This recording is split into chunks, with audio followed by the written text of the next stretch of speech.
Қазақ елі 2026 жылы Қазақстанда аштық болады. Сол үшін дайындалыңыздар. Себебі украиндықтар Қара теңізді жапса, Балтық теңізін жапса, Қазақстан 50% мұнайды Еуропаға экспорттай алмай, Қазақстанның республикалық бюджеті 2 есеге азаяды. Сол үшін барып сокращение болады.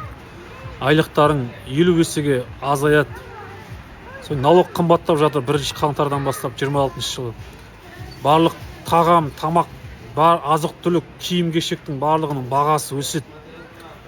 Жұмыссыздық орын алады Қазақстанда. Сол үшін аштық болады. Сол үшін менің ойым қазақстандықтарға қазірден бастап ұн, макарон, күріш сияқты тағы басқа, май сияқты тағы басқа бұзылмайтын азық түлікті көптеп оптовкадан арзан бағамен алып қойыңыздар.